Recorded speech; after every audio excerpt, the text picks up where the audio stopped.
स्वतःचं हक्काचं घर असावं हे प्रत्येक सर्वसामान्य माणसाचं स्वप्न असतं. आपल्या आयुष्यभराची पुंजी एकत्र करत वेळप्रसंगी कर्जाचा आधार घेत हे स्वप्न पूर्ण करण्याचा प्रयत्न मध्यमवर्गीय माणूस करत असतो. दरवर्षी घरांच्या किमतीकडे त्याचं लक्ष लागलेलं असतं. याच घरांच्या किमतींवर प्रभाव टाकणारा एक निर्णय नुकताच घेतला गेलाय. या मालमत्तांमध्ये महत्वाचा घटक असलेल्या रेडी रेकनरचे दर वाढवले गेले.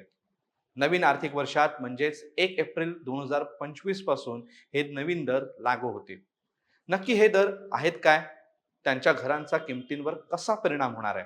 मुळात रेडी रेकनर म्हणजे काय हे समजून घेऊया आजच्या व्हिडिओमधून. नमस्कार, मी हर्षद वैद्य, कॅमेरामन आर्य सोबत महा MTV मध्ये आपल्या सर्वांचं स्वागत करतो. पहिले बघूया की ही वाढ कुठल्या शहरात किती होणार आहे ते. मुंबईत ही वाढ 3.39% इतकी असणार आहे. मीरा भाईंदरमध्ये 6.26%, कल्याण डोंबिवलीमध्ये 5.84%, नवी मुंबईत 6.75%, उल्हासनगरमध्ये 9%, वसई विरारमध्ये 4.50%, पनवेलमध्ये 4.97% आणि मुंबईला अगदी जवळ असलेल्या ठाण्यात हेच दर 7.72% इतके असणार आहेत. वेगवेगळ्या शहरात वेगवेगळे दर असणार आहेत. यात प्रामुख्याने महाराष्ट्रातील महानगरांचा समावेश केला गेला आहे. महाराष्ट्रात ही रेडी रेकनरमध्ये सर्वात जास्त वाढ सोलापूरमध्ये आहे. सोलापूरमध्ये 10.17% इतकी वाढ होणार आहे. राज्य सरकारच्या दृष्टीने महसूल वाढीसाठी याचा वापर केला जातो. रेडी रेकनर मधील वाढ ही सगळीकडेच म्हणजेच महापालिका क्षेत्र, ग्रामीण क्षेत्र, निमशहरी क्षेत्र म्हणजे जिथे नगर परिषद किंवा नगरपंचायत आहेत किंवा विमानतळ प्रभावित क्षेत्रांसारख्या प्रकल्प प्रभावित क्षेत्रांसाठीही ही रेडी रेकनरची वाढ केली गेली आहे. राज्य सरकारने दिलेल्या माहितीनुसार राज्यात सरासरी 3.89% इतकी वाढ झाली आहे. ही अशी दरवाढ याआधीच प्रस्तावित होती. राज्य सरकारने हे दर 2017 मध्येच लागू करण्यात येणार होते असं जाहीर केलं होतं. परंतु त्यानंतर बांधकाम क्षेत्रात आलेल्या मंदीमुळे ही दरवाढ पुढे ढकलली गेली. पुढे कोरोना काळानंतर 2021 मध्ये ही वाढ झाली होती. त्यानंतर आता ही वाढ यावर्षी होणार आहे. रेडी रेकनरमुळे राज्याच्या महसुली उत्पन्नात मोठी वाढ होण्याची अपेक्षा आहे.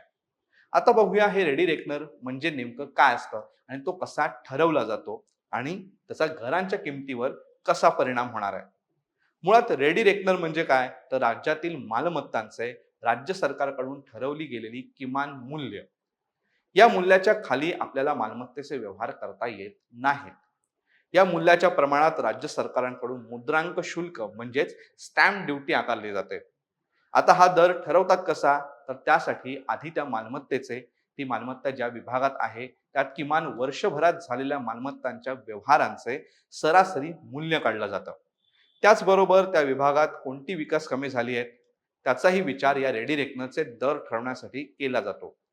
याचबरोबर तो भाग शहरी, निमशहरी, ग्रामीण नक्की कुठल्या प्रकारात येतो, मालमत्ता व्यावसायिक वापराची आहे का, जर पुनर्विक्री करायची असेल तर त्या मालमत्तेचा घसारा म्हणजेच डेप्रिसिएशन कॉस्ट, या सर्वच गोष्टी विचारात घेतल्या जातात.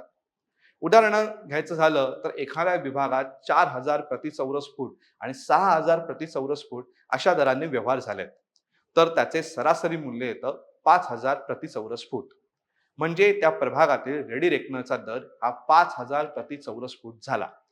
याच दराने समजा आपल्याला 400 चौरस फुटाची मालमत्ता विकायची असेल तर त्याचं मूल्य या रेडी रेकनरनुसार त्या मालमत्तेचे मूल्य 20 लाख होईल. त्यावर स्टॅम्प ड्युटी 5% मिळवली तर त्या मालमत्तेची एकूण किंमत ही 21 लाख रुपये झाली. या आधीचा 4,000चा रेट जर आपण पकडला तर मालमत्तेची किंमत 16 लाख आणि स्टॅम्प ड्युटी 80,000 झाली. याचाच अर्थ रेडी रेकनरच्या दरामध्ये वाढ झाल्यास पुढच्या सगळ्याच किमतीमध्ये वाढ होते. याचाच अर्थ आता मालमत्तांच्या दरांमध्ये वाढ होऊ शकते.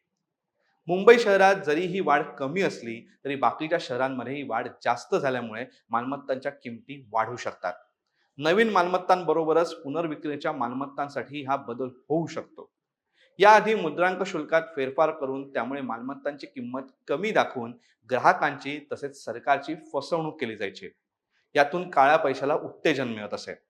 रेडी रेकनरच्या अंमलबजावणीमुळे या फसवणुकीला आळा बसतो. त्यातून ग्राहक आणि सरकार दोघांच्याहीच फसवणुकीला आता आळा बसणार आहे. हे फायदे या रेडी रेकनर अंमलबजावणीचे आहेत.